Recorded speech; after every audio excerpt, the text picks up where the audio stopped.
Selamat siang semua, kami dari kelompok 10 akan mempresentasikan mengenai hasil kerja kami dengan topik bahasan News, Media, and Political Communication. Dengan anggota kelompok, saya sendiri Lydia Prifta, Safir Amelia, Raisa Rahmi, Sekar Febriana, dan India Samu. Silakan menyaksikan.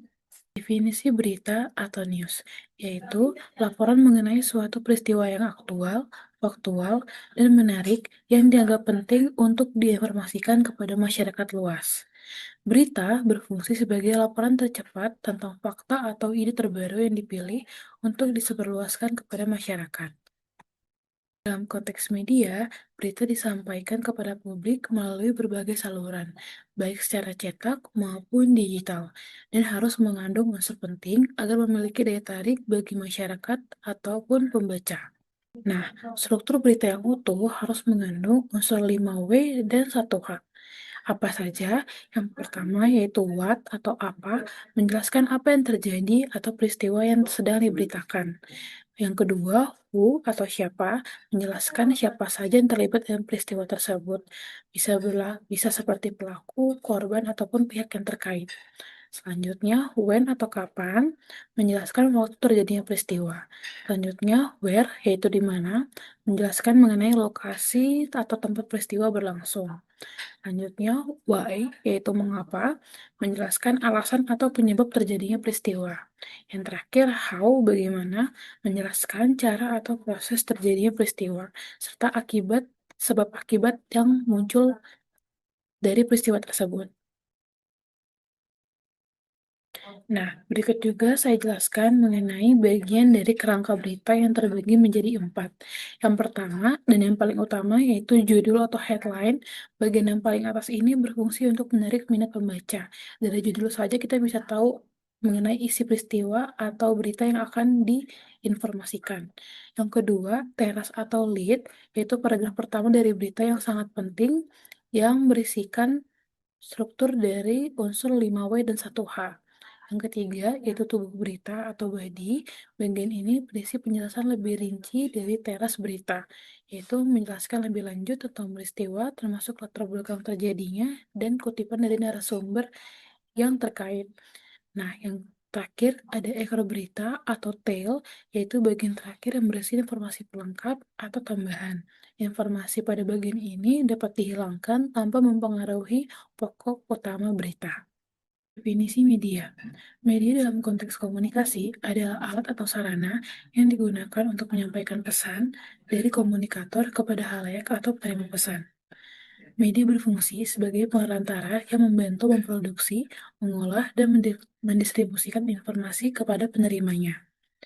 Media ini terdapat dari berbagai jenis. Ada seperti media cetak, yaitu koran atau majalah, media elektronik seperti televisi dan radio, maupun media digital ataupun online seperti website ataupun sosial media. Nah, media-media inilah yang memfasilitasi komunikasi antara pihak yang menyampaikan dan yang menerima pesan tersebut. Nah, seiring berkembangnya teknologi, muncul pula konsep new media, yaitu media digital atau media yang memanfaatkan teknologi baru. Contohnya seperti internet, aplikasi, media sosial seperti Instagram, Facebook, YouTube. Nah, media-media ini berbeda dengan media tradisional seperti media cetak, yaitu koran dan majalah. Nah, selanjutnya terkait jurnalisme. Jurnalisme ini berbeda ya teman-teman dengan berita yang udah dijelaskan oleh Lydia sebelumnya, karena jurnalisme ini lebih kepada prosesnya. Proses daripada pengumpulan, penulisan, penyuntingan, dan penyebaran berita atau informasi aktual pada masyarakat. Jadi seluruh proses mulai dari cari fakta, olah data, sampai jadi informasi yang akan disampaikan dan bermanfaat kepada publik. Nah, fungsi utamanya atau tujuannya ini nggak cuma ngasih tahu, tapi juga untuk mengedukasi, menghibur, dan jadi kontrol sosial untuk masyarakat yang baca berita kita nantinya. Selanjutnya ada news value. Nah, news value ini sebelum peristiwa disajikan atau dijadikan berita, jurnalis perlu mengkaji terlebih dahulu peristiwa tersebut memiliki nilai berita atau tidak. Nah, nilai berita ini disebut sebagai news value. Nah, news value ini dilihat dari apakah suatu peristiwa itu memiliki nilai yang penting atau nilai yang menarik. Jadi, pembaca mau nih untuk baca berita kita. Seperti itu. Jadi, secara terminologinya, news value ini bisa dikatakan sebagai ukuran sebuah peristiwa ini layak atau tidak untuk diberitakan. Ya, news value sendiri ada beberapa unsur di dalamnya. Yang pertama, timeliness atau kebaruan. Selanjutnya ada proximity atau kedekatan, ada prominence atau ketokohan, ada konflik, terus juga ada human interest dari sisi emosional, ada juga impact, dampaknya untuk masyarakat, dan ada oddity atau hal yang tidak biasa atau hal aneh lah dari peristiwa itu. Tuh, nah nilai berita itu semacam bumbu yang bikin beritanya punya daya tarik. Misalnya kayak tadi ada di unsur news value, prominence, atau ketokohan. Itu biasanya bagi beberapa orang memiliki nilai daya tarik sendiri. Seperti yang baru-baru ini berita tentang Amanda Manopo menikah dengan kekasihnya.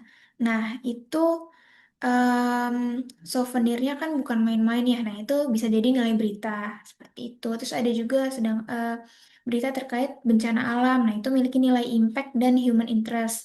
Jadi, jurnalis harus tahu unsur apa yang bikin beritanya menarik dan layak untuk ditayangkan. Gitu. Untuk selanjutnya, dalam menulis berita ini, kita harus menggunakan metode atau teknik inverted pyramid atau piramida terbalik. Jadi, piramida terbalik ini merupakan satu teknik yang digunakan dalam menulis berita. Jadi, biar pembaca ini langsung tahu poin utama berita di awal. Jadi, nggak perlu baca sampai akhir buat ngerti beritanya. Karena penulisan dengan menggunakan teknik piramida terbalik ini dimulai dari struktur yang bagian paling penting. Jadi di struktur pertama ini ada lead, bagian awal mengandung unsur inti berita dengan 5W1H, terus baru masuk ke body atau isinya di sini berupa penjelasan masalah lebih detail seperti data atau kutipan-kutipan. Nah, yang terakhir ini adalah tail. Di sini membuat informasi tambahan berisi data pelengkap, reaksi pihak lain, atau informasi yang tidak terlalu krusial. Jadi yang bawah ini merupakan bagian yang tidak terlalu penting. Jadi simpelnya penulisan berita menggunakan inverted pyramid atau piramida terbalik ini merupakan model penulisan berita dari hal yang paling penting sampai yang kurang penting. Di sini tujuannya agar pembaca mudah memahami dan sebagai editor juga akan lebih mudah untuk menentukan mana bagian yang perlu dipotong atau yang perlu ditonjolkan seperti itu. Selanjutnya ada jenis-jenis jurnalisme. Yang pertama ada straight news atau berita langsung, faktual dan tanpa opini. Yang kedua ada feature news. Di sini berisi berita mendalam, mengunggah emosi pembaca. Dan selanjutnya ada investigative journalism. Di sini mengungkap hal tersembunyi dengan riset mendalam. Terus yang terakhir ada interpretative journalism. Jadi berita dengan analisis dan konteks tambahan.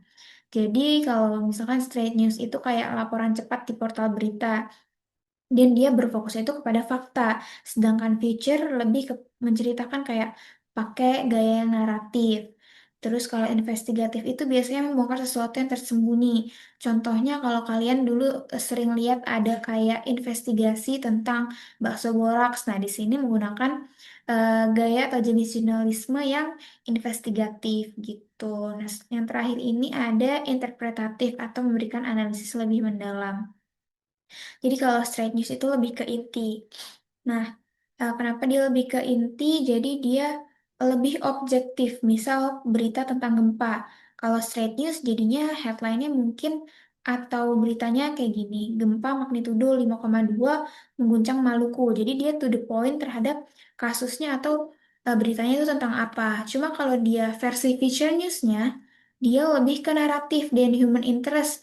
Nah, masih sama POV-nya tentang gempa, cuma dia berbeda sedikit untuk gaya penulisannya atau POV peristiwanya. Kalau tadi langsung ke eh, kasusnya atau kejadiannya apa, kalau feature news ini lebih kepada sisi emosionalnya. Jadi kayak misalkan kisah guru di Maluku yang tetap mengajar pasca gempa. Jadi dua berita ini sama-sama tentang gempa, tapi eh, pendekatannya yang berbeda. Yang pertama fokus ke fakta dan data, sedangkan yang kedua lebih ke sisi kemanusiaannya.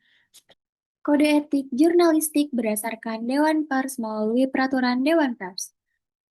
Terdapat 11 pasal yang harus ditaati oleh wartawan Indonesia. Di antaranya yang pertama yaitu pasal 1, wartawan Indonesia harus bersikap independen.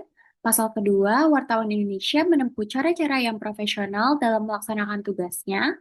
Pasal ketiga, wartawan tidak mencampurkan fakta dan opini yang menghakimi, serta menerapkan asas praduga tak bersalah. Pasal keempat, wartawan Indonesia tidak membuat berita bohong, fitnah, sadis, dan cabul. Pasal kelima, wartawan tidak menyebutkan dan menyiarkan identitas korban dan tidak menyebutkan identitas anak yang menjadi pelaku kejahatan. Pasal keenam, wartawan Indonesia tidak menyalahgunakan profesi dan tidak menerima suap. Pasal ketujuh, wartawan Indonesia memiliki hak tolak untuk melindungi narasumber serta menghargai off the record sesuai dengan kesepakatan. Pasal ke-8, wartawan tidak menulis atau menyiarkan berita berdasarkan prasangka atau diskriminasi. Pasal ke-9, wartawan Indonesia menghormati hak narasumber tentang kehidupan pribadinya. Pasal ke-10, wartawan segera mencabut, meralat, dan memperbaiki berita yang keliru dan tidak akurat. Pasal yang ke-11, wartawan Indonesia melayani hak jawab dan hak koreksi secara proporsional. Selanjutnya, terdapat studi kasus pelanggaran kode etik jurnalistik. Yang pertama yaitu terdapat kasus pemberitaan identitas anak dalam kasus Mario Dandi. Aji menyebutkan sejumlah media abaikan kode etik dalam memberitakan kekasih Mario Dandi. Pelanggaran yang dilanggar dalam kode etik jurnalistik yaitu pasal 5 kode etik jurnalistik dan pedoman pemberitaan ramah anak. Kasus yang kedua yaitu kasus indonews.com dan plagiasi foto. Pelanggaran kode etik yang dilanggar yaitu melanggar pasal 2 kode etik jurnalistik yang mengatur tentang kewajiban untuk menghormati hak cipta dan hak kekayaan intelektual. The next, political communication. Political communication atau komunikasi politik yaitu suatu proses komunikasi yang di dalamnya terdapat pesan-pesan politik. Dalam komunikasi politik ada beberapa aktor atau tokoh politik yang ikut terlibat sebagai komunikator ataupun sebagai komunikan. Selain itu, pesan politik dan media politik memiliki kaitan dengan tujuan tersendiri yaitu kekuasaan. Dalam komunikasi politik terdapat systems model of political communication atau model sistem komunikasi politik. Intinya, model ini menjelaskan bagaimana pesan-pesan politik terbentuk, disebarkan, dan akhirnya mempengaruhi masyarakat, lalu kembali lagi ke sumbernya melalui feedback. Prosesnya dimulai dari kondisi sosial, ekonomi, dan politik di suatu negara. Kondisi inilah yang menjadi latar belakang terbentuknya komunikasi politik, misalnya ketika kondisi ekonomi sedang sulit, isu-isu yang muncul dan pesan politik yang disampaikan biasanya juga akan menyesuaikan dengan situasi itu. Dari situ muncul sumber pesan yaitu para aktor politik seperti partai, kelompok kepentingan, atau kandidat. Mereka menyusun pesan politik sesuai dengan keadaan masyarakat dan tujuan politiknya. Pesan-pesan ini kemudian disampaikan lewat berbagai media, seperti surat kabar, televisi, radio, hingga internet dan media sosial. Media berfungsi sebagai saluran utama yang menjembatani antara aktor politik dengan publik, sekaligus membentuk cara masyarakat memahami pesan tersebut. Ada juga saluran langsung, misalnya kampanye, debat publik, atau tatap muka dengan masyarakat. Selanjutnya, pesan yang diterima masyarakat bisa menimbulkan berbagai dampak seperti meningkatkan pengetahuan publik, membentuk sikap politik, dan pada akhirnya memengaruhi perilaku politik, misalnya dalam menentukan pilihan dalam pemilu. Nah, setelah masyarakat menerima dan bereaksi terhadap pesan tersebut, akan muncul umpan balik atau feedback loop. Umpan balik ini bisa berupa opini publik, kritik, atau dukungan yang kemudian akan memengaruhi langkah politik selanjutnya dari partai atau kandidat. Jadi, secara keseluruhan, model ini menunjukkan bahwa komunikasi politik itu bersifat two-way dan terus berputar. Dari masyarakat ke aktor politik dan kembali lagi membentuk siklus yang dinamis antara pesan media dan publik. Adapun komunikator komunikasi politik menurut Danimo 1989. Politis yang bertindak sebagai komunikator politik, yang kemudian ada profesional sebagai komunikator politik, dan yang ketiga ada aktivis sebagai komunikator politik. Selanjutnya, model komunikasi politik. Ada model propaganda, model dua arah, dan model mediasi media. Model propaganda yaitu penyebaran informasi untuk mempengaruhi publik secara terstruktur. Model dua arah, interaksi dua arah antara pemerintah dan rakyat melalui dialog atau forum publik. Model mediasi media, media massa, dan digital sebagai pihak ketiga dalam proses komunikasi politik. Adapun unsur-unsur komunikasi politik yaitu komunikator, seperti tokoh politik, partai, pemerintah, aktivis, dan yang lainnya. Kemudian ada pesan, informasi kebajikan, janji politik, ideologi, dan lain-lain. Yang ketiga, media atau saluran, ada televisi, media sosial, koran, kampanye, dan lain sebagainya di era yang saat ini. Kemudian selanjutnya ada komunikan, komunikan masyarakat atau pemilih atau sebaliknya. Dan yang kelima, efek. Efeknya itu seperti yang sudah disebutkan dalam model sistem komunikasi politik tadi. Next.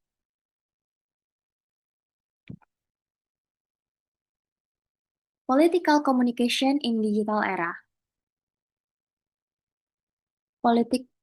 Political communication in digital era ini adalah komunikasi politik di era internet saat ini. Adapun di sini ada model komunikasi politik di era internet yang telah dimodifikasi dari diagramnya McNair 1995, yaitu menggambarkan bagaimana proses komunikasi politik ini terjadi melalui berbagai aktor dan saluran dan saling berhubungan. Secara singkat, alurnya bisa dijelaskan seperti yang pertama itu sumber utama komunikasi politik adalah aktor politik seperti partai, pemerintah, kandidat, atau kelompok kepentingan yang ingin menyampaikan pesan politiknya. Selanjutnya, pesan itu disalurkan melalui media massa tradisional seperti TV, radio, surat kabar, dan juga media baru seperti internet, media sosial, dan platform digital lainnya. Kemudian, jurnalis dan media berperan sebagai gatekeeper yang menyeleksi, membingkai, dan menyalurkan informasi politik kepada publik. Selanjutnya, publik atau masyarakat menjadi penerima sekaligus partisipan aktif, dan mereka tidak hanya menerima informasi, namun juga dapat memberikan umpan balik, berdiskusi, dan bahkan memproduksi pesan politik sendiri melalui media digital. Dan yang terakhir itu terjadi arus komunikasi dua arah antara publik, media, dan aktor politik yang menciptakan ruang interaksi, debat, serta pembentukan opini publik secara lebih terbuka dan cepat. Jadi, diagram ini itu menunjukkan bahwa di era internet saat ini, komunikasi politik menjadi lebih interaktif, terbuka, dan partisipatif. Tidak ada lagi satu arah dari kelompok kepentingan ke masyarakat, melainkan bersifat timbal balik dan dinamis. Adapun contoh penerapan komunikasi politik di era digital, yaitu yang pertama ada media sosial menjadi sarana utama branding, kampanye, dan dialog politik, dan kegiatan lainnya yang ada di media sosial. Selanjutnya ada live streaming dan podcast politik yang memungkinkan interaksi langsung antara politisi dengan publik.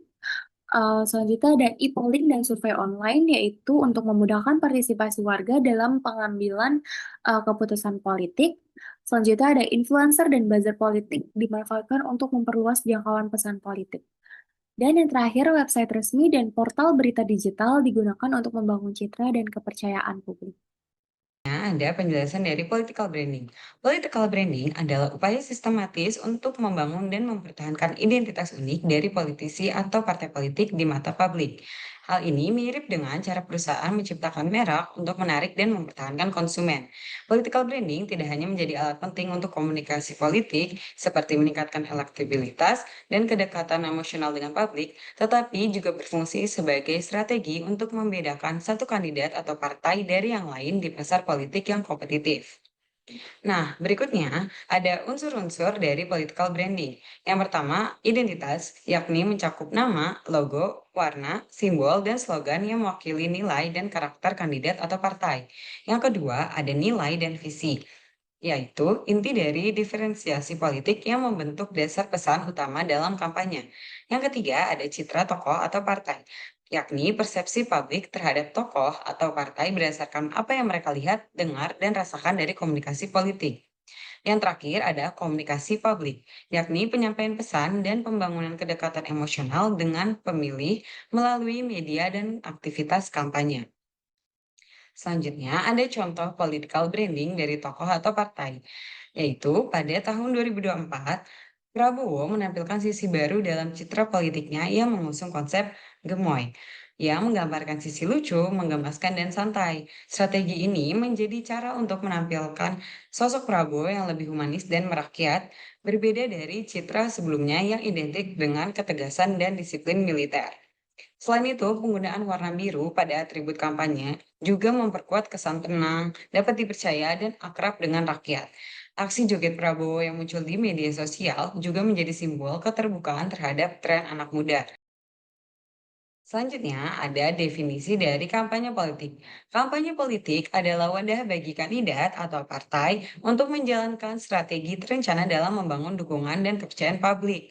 Melalui kampanye, mereka menyampaikan visi, misi, dan program kerja untuk membentuk citra positif serta mempengaruhi pilihan masyarakat. Di era digital ini, kampanye tidak hanya bergantung pada cara konvensional, tapi juga melalui media sosial untuk menyebarkan pesan politik secara cepat, luas, dan juga interaktif. Selanjutnya ada bentuk-bentuk dan contoh dari kampanye politik. Yang pertama ada kampanye tatap muka, yaitu interaksi langsung antara kandidat atau tim dengan masyarakat dalam skala yang kecil, seperti dialog antar warga dan door to door. Yang kedua ada kampanye melalui media massa. Hal ini menggunakan media tradisional yang sifatnya satu arah, seperti iklan di televisi, jingle partai di radio, di surat kabar, dan baliho di ruang publik. Nah, yang ketiga, ada kampanye digital atau kampanye melalui sosial media atau platform digital yang sifatnya itu interaktif. Contohnya seperti konten di Instagram, TikTok, Twitter, YouTube, Facebook, atau website official dari partai tersebut. Yang terakhir ada kampanye kegiatan publik, yaitu berupa acara besar yang melibatkan massa untuk menunjukkan dukungan dan menciptakan suasana positif, seperti konser rakyat, bakti sosial, dan deklarasi dukungan.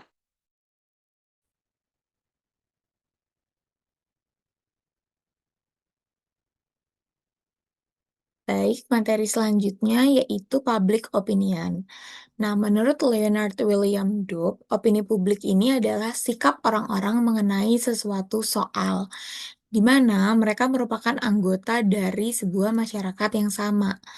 Nah, opini publik ini identik dengan kebebasan, keterbukaan, eee, dalam mengungkapkan ide, pendapat, keinginan, bahkan keluhan, sampai kritik yang sifatnya itu membangun.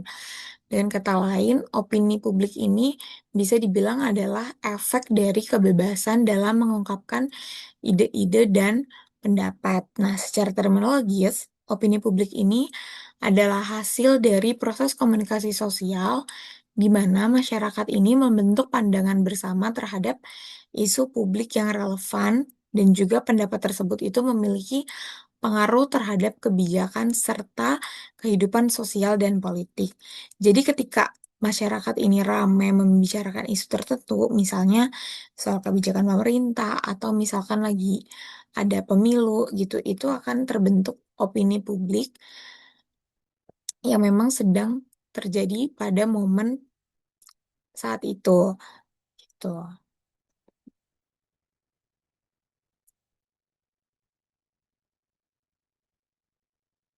Berikutnya ada karakteristik. Di sini sebagai contoh ada 4 karakteristik dari opini publik. Yang pertama yaitu terbentuk dari isu publik. Artinya adalah opini publik ini muncul hanya ketika ada isu yang menyangkut kepentingan bersama. Jadi kalau misalnya isu itu sifatnya pribadi, maka itu kita nggak bisa sebut sebagai opini publik. Yang kedua yaitu bersifat kolektif. Artinya, opini publik ini tuh bukan cuma pendapat dari satu orang aja, tapi gabungan pandangan dari banyak individu dalam masyarakat terhadap suatu isu yang terjadi. Nah, ini tuh terjadi karena adanya diskusi, adanya tukar pendapat, tukar sudut pandang, dan juga kesamaan dari pandangan individu ini terhadap isu yang ada. Yang ketiga yaitu dipengaruhi oleh informasi dan media. Di sini media itu punya peran yang cukup besar untuk membentuk, mengarahkan, bahkan memperkuat opini publik itu sendiri. Nah, cara isu diberitakan ini atau bisa kita bilang itu di-framing oleh media, itu tuh sangat mempengaruhi persepsi masyarakat terhadap sebuah isu, gitu. Jadi misalnya ada contoh pemberitaan yang positif tentang tokoh politik.